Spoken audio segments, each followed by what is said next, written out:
The top story this hour: Minister of Foreign Affairs says famine is very unlikely in Tigray region.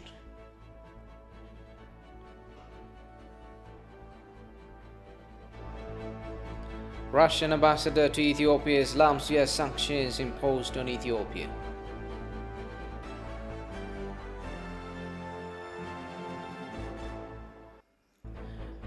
Billionaire philanthropist Mo Ibrahim sharply criticizes the holding of COVID-19 vaccines by wealthy nations.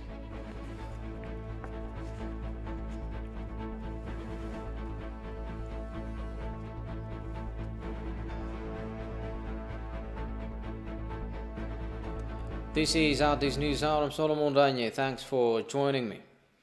Speaker of House of Federation delivers message of PM Abiy Ahmed to the presidents of the European Council and Commission. Speaker of Federation Adam Farah has delivered the message of PM Abiy Ahmed to the President of the European Council, Charles Michel, and the President of the European Commission, Ursula von der Leyen. Adam also met and discussed with EU Commissioner for International Partnership, Jutta Urpilainen, Commissioner of Crisis Management, Janis Lenaricic, and Stefano Sannino, Secretary General at the European External Action Service, on issues of common concerns and interests. The discussions with the EU officials focused on explaining efforts being made to undertake peaceful, free and fair national elections on the 21st of June 2021. The situation in Tigray and the ongoing GERD negotiations were also part of the discussions. EU officials have expressed their concerns and emphasized the need to further expedite access to humanitarian assistance in Tigray. They commended the initial steps taken in the investigation process of human rights violations and have noted the importance of the commencement of the joint investigations by the Ethiopian Human Rights Commission and the UN High Commission for Human Rights. Meanwhile, Deputy Prime Minister and Minister of Foreign Affairs Demeke Mekonnen held discussion with EU Ambassador to Ethiopia John Bogston Machied. The discussions focused on EU cooperation, the current situation in Tigray, and the upcoming national election.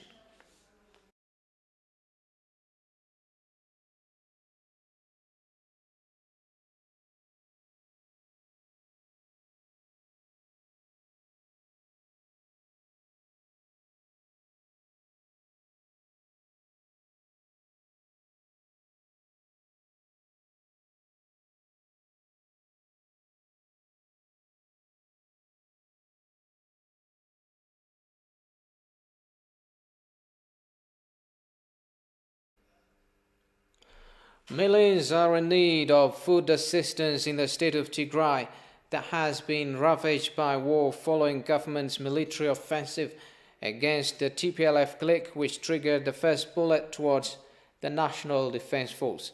The region was already vulnerable for repeated droughts. Many fear that the war would result in famine. The government, however, strongly disagrees with those who come up with such conclusions, citing its preparations to make more than 70% of land ready for cultivation this rainy season. We have more on this story. Contradicting stories are emerging from different directions regarding the situation in the state of Tigray following the military operation of the incumbent to get rid of the TPLF clique, which has been designated as a terrorist group recently. Some rebuke the government of its laxity to properly handle the situation, while others defend it and choose prey for its ingenuity to hunt down suspected criminals. At the middle of the war are millions of people battling to survive, with much swift humanitarian aid still needed. When time goes by, fears are rising that famine may occur in the region unless the humanitarian crisis is handled aggressively. The government debunks such predictions as mere speculations and expresses confidence that famine is very unlikely. With regard to the statement of 350,000 people reaching the level of famine, what we have been telling, what we have been talking with the partners the other day in this hall was about the effort being made by the Ethiopian government so as to enable the local farmers to plant seeds during this. This is because this is a planting season. 70% of the arable land, farmable land, is ready. This is what the partners were in this hall, and this is what is going on. The Ministry of Agriculture has already prepared 70% of the land. This can accommodate about 1.5 million farmers. Some are comparing the famine, they are comparing it with the 84-85 famine in Ethiopia. That's not going to happen because the effort underway doesn't indicate that. While the government is announcing that the military oppression will be over anytime soon, political analysts like Alamayo Gebremaram are speculating that NATO and its allies are threatening to invade the country under the guise of sexual violence and potential famine in the state. Briefing journalists on Thursday, spokesperson of the Ministry of Foreign Affairs Dina Mufti said NATO is not an ordinary alliance that invades a sovereign nation with no reason. Well, I didn't hear information about NATO planning to invade Ethiopia. I wish they won't do it because Ethiopia has not. No, we don't want to mess up with anyone. We do have friendly relations with NATO members. I don't know how many members NATO has nowadays. But this is something that, I mean, it's a bit non-starter. I mean. The ambassador in his bi-weekly press briefing also lauded the recent visit of President Uhuru Kenyatta to Ethiopia.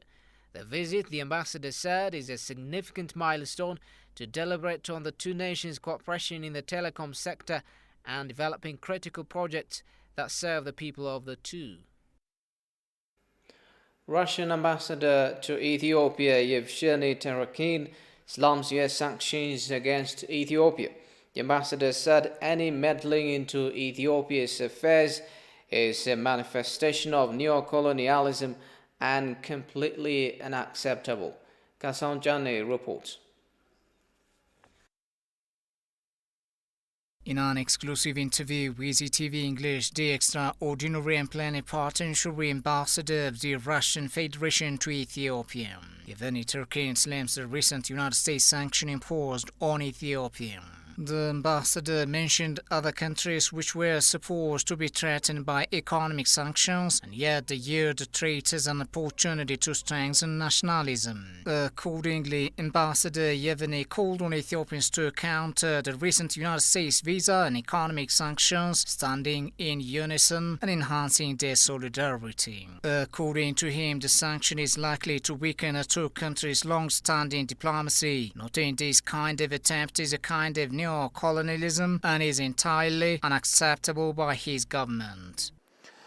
A recent example that caused serious resonance was the imposition of visa restrictions by the United States on representatives of Ethiopian authorities, as well as the linking of economic assistance to the internal affairs of Ethiopia. We deem this policy as unacceptable. It is no secret that sanctions are a favorite US tactic, but this does not mean that it is correct and can be used as an example. We see it as a manifestation of neocolonialism, and we know very well that this will not lead to anything good.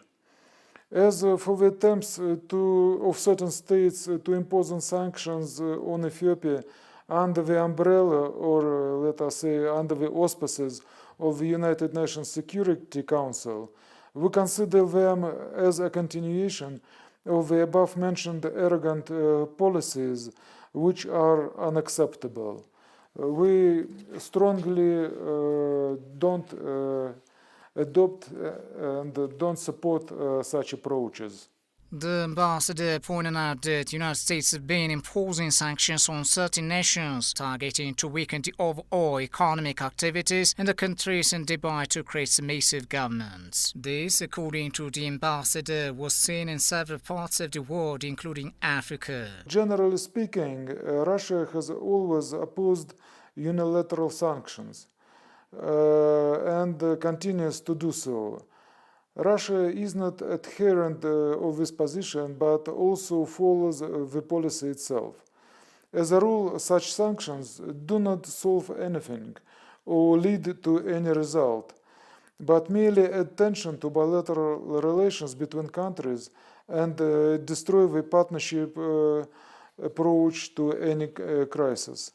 Unfortunately, we have to admit that this kind of sanctions are often used by some Western countries against African and Asian states. This is a kind of new type colonialism, I think, that has not gone anywhere in the past 60 years, but has only taken a different form. This method of pressure is aimed at establishing comfortable and favorable conditions for the Western world in countries that are considered to be dependent. Often these are former colonies or states with economic difficulties and vulnerabilities. Russian ambassador to Ethiopia Evgeny Turkin underscored that the way to cope with the current United States sanction against Ethiopia is strengthening internal peace and unity. He also expressed his conviction Ethiopia will overcome the challenges of the sanctions with its own capacity and help of good friends will proceed to the path of prosperity sooner or later. Policy Matters is a conversation platform which aims to provide reasoned analysis and context to the activities, reforms, and policies of the federal government of Ethiopia. Exploring various reforms the government is undertaking, the conversation platform aspires to enable nuanced and informed understanding. So once the proclamation was enacted, the next phase of the work was establishing Ethiopian Communications Authority from the ground up.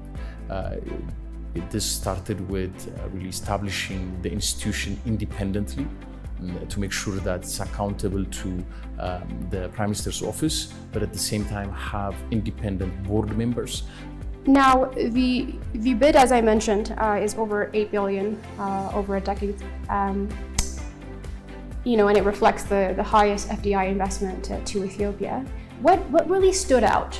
This process will create over 1 million, from 1 million to 1.5 million new jobs. Now, we've also learned that the sale of the second telecom license will be postponed and re-auctioned in the coming months. Can you help us understand what drove that decision? And in your response, maybe also touch on the announcements around infrastructure and mobile money deployments. The North Star is for the government to continue to open up the sectors that would allow further economic growth, and allow the entrepreneurial spirit of the youth is fully captured in a formal sense, whereby they will be able to generate revenue for themselves, but also for the government through tax.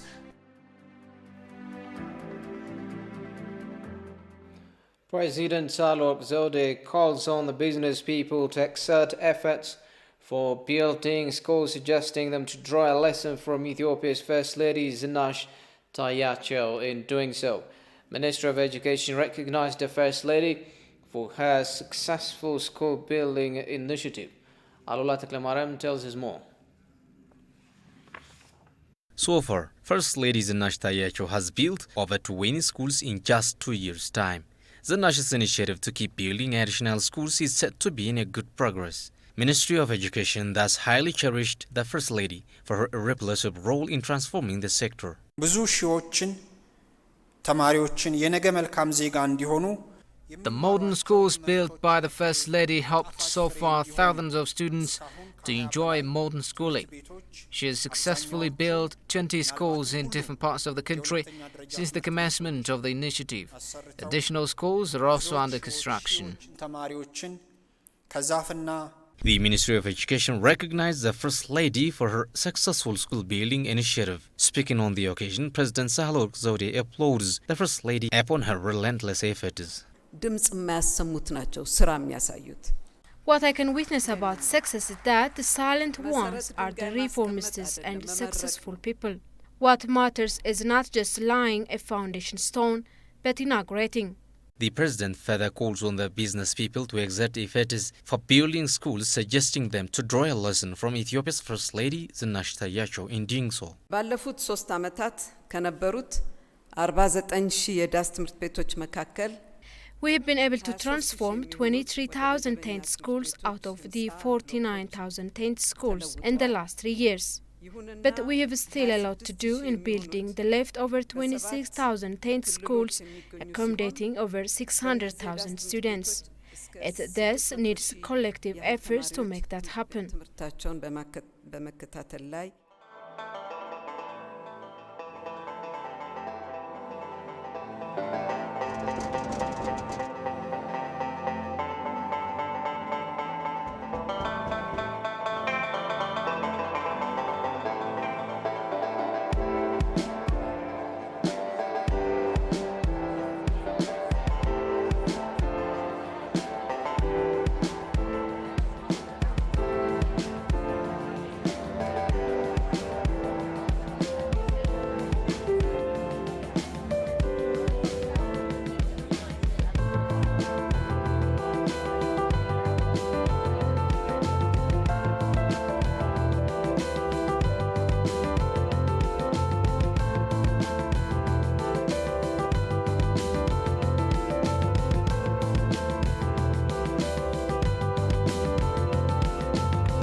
አንድ አራተኛው የትግራይ ውቅር አብያተ ክርስቲያን የሚገኘው በገራ አልታና ተያያዥ በሆኑ ተራራዎች ላይ ነው የሚባለው።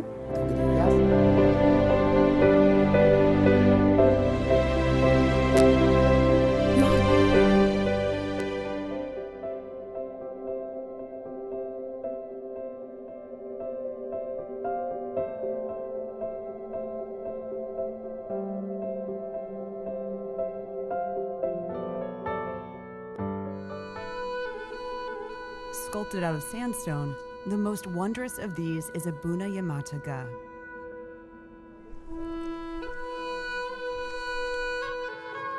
There's only one way up. You have to climb this cliff face.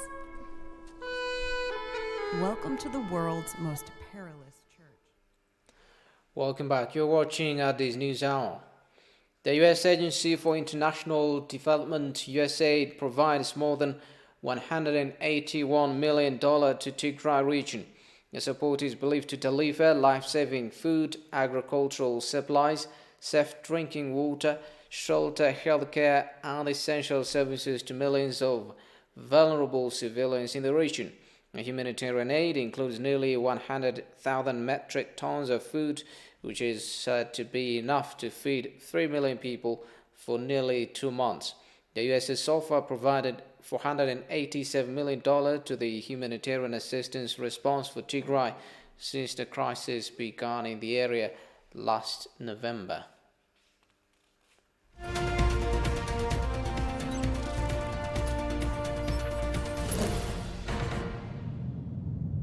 And in business, Ethio Telecom says the number of customers using Telebir mobile money service has reached 3.9 million.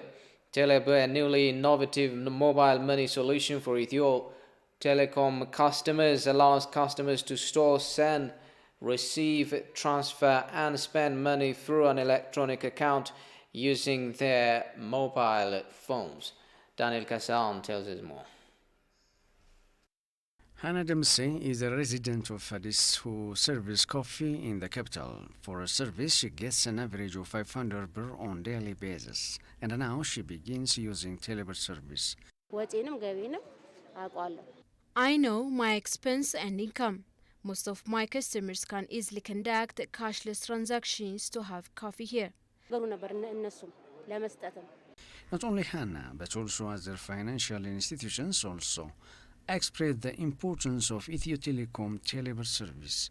They claim that service facilitates the delivery of cashless transactions like payment and money transfer simply using easy accessible mobile phones. There is no any direct contact with the cash because Ethio Telecom Telebir service enables us to easily conduct cashless transactions. This application allows us to make payments at shops, convenience stores. According to Ethio Telecom, Telebir will increase the overall development of the country by harnessing a regulated financial flow. The company is expecting to reach 12 million customers within 1 year. CEO of Ethio Telecom, Freo Tamaru, has visited some financial institutions that have been using Telebir service. በሀገራችን አካባቢዎች ነው ቴሌብርን ተደራሽ ለማድረግ እየሰራን ያለ ነው። Since last May we launched the service, we have been working aggressively to increase accessibility of Telebir service throughout the country. Now the number of customers using Telebir mobile money service has reached 3.9 million. Our 2,200 agents that are contracted by Ethio Telecom have been engaged to facilitate the application in all parts of the country. We have accomplished about 350 million transactions, and 69 million transactions also executed within the last 27 days. 50 ሚሊዮን በላይ ትራንዛክሽን ፈጽመናል ወደ 69 Commercial Bank of Ethiopia and Abyssinia Bank have been implementing the Ethio Telecom Telebir service.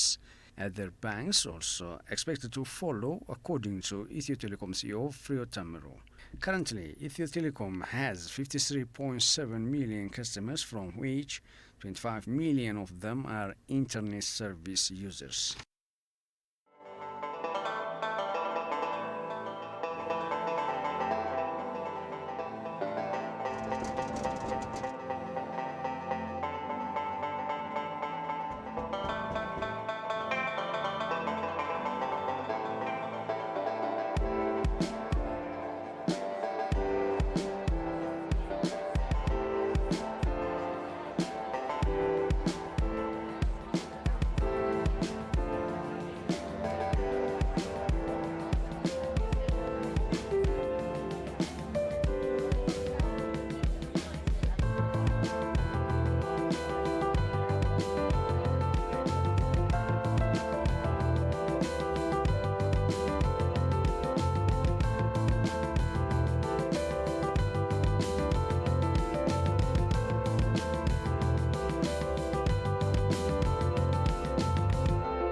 This is how these news are. The last set of flying doctor services are flying to deliver badly needed vaccines to indigents. It is still a struggle to vaccinate those in Africa's remote parts. With the supply limited remote settlements and difficult terrain, the job of delivering vaccines has fallen to doctors traveling by light aircraft. The Lesotho flying doctor services have been delivering jabs to health workers in remote areas. While more than 2 billion vaccines have been administered across the world, on the African continent, just 2% of the population has been vaccinated. The Lesotho Flying Doctors Services campaign comes as some world leaders meet at the G7 summit, with vaccine donations expected to be high on the agenda. US President Joe Biden has said he will announce a vaccine plan for the world during the summit. Many countries rely on donations from the World Health Organization's COVAX scheme.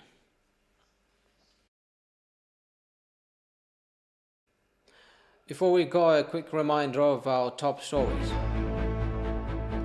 Minister of Foreign Affairs says famine is very likely in Tigray region.